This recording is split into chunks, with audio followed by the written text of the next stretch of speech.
Private citizens were encouraged to buy government securities. The total public debt of the Dutch Republic, which had been around 30 million guilders in 1650, was now over 80 million guilders by 1670. Debt had more than doubled in just 20 years.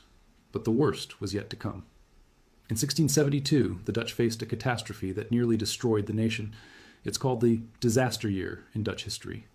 France, under King Louis XIV, invaded the Dutch Republic from the south with an army of 120,000 men. At the same time, England attacked from the sea. Sweden and several German states joined the attack. The Dutch Republic was facing invasion on all sides by 4 major powers simultaneously. The Dutch military collapsed. French forces overran 3 of the 7 provinces. Amsterdam was directly threatened. The Dutch government, in desperation, opened the dikes and flooded the countryside to create a defensive water barrier. This saved Amsterdam, but it destroyed farmland and villages. Thousands of people were displaced. The economy was shattered. The Dutch fleet fought desperate naval battles against the English and French navies. The cost was unspeakable. The Franco-Dutch War lasted from 1672 to 1678, 6 years of total war.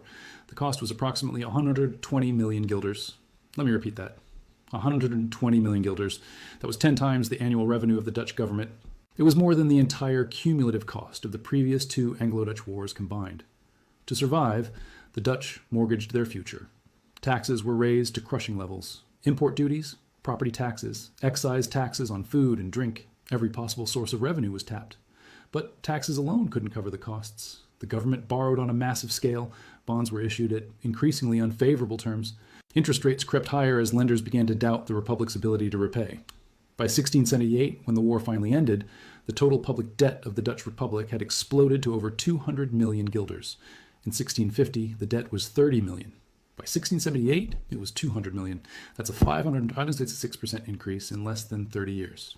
And this was just the beginning. The debt would continue to grow for the next 100 years, ultimately reaching at catastrophic levels that would destroy the nation. Here's why the debt was so dangerous. The Dutch economy was built on trade.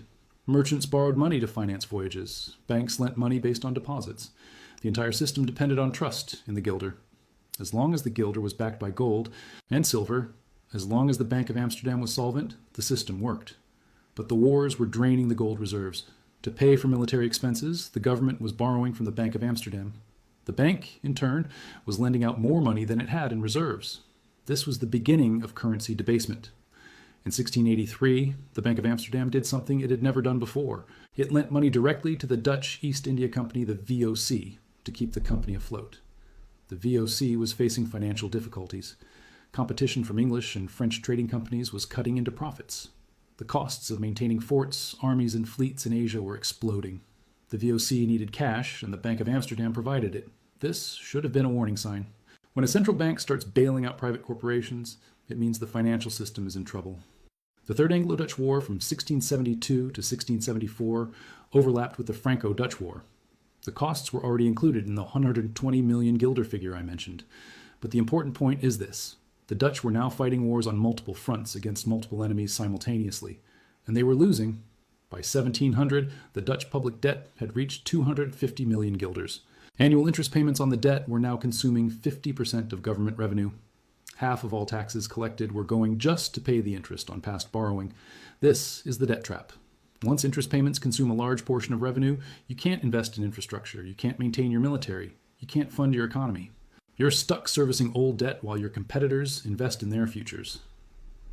The Fourth Anglo-Dutch War from 1780 to 1784 was the final disaster. By this point, the Dutch were in no condition to fight anyone. The Republic's finances were in ruins. The Navy had been neglected for decades due to budget constraints. The merchant fleet was a shadow of its former self.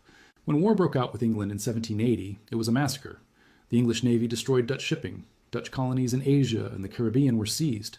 Trade routes were closed. The VOC, already teetering on bankruptcy, collapsed. The cost of this final war was another 100 million guilders. By 1784, the total Dutch public debt had reached 455 million guilders. To put this in perspective, the annual revenue of the Dutch government was about 20 million guilders. The debt was 22 times annual revenue. For comparison, U.S. debt today is about 5 times.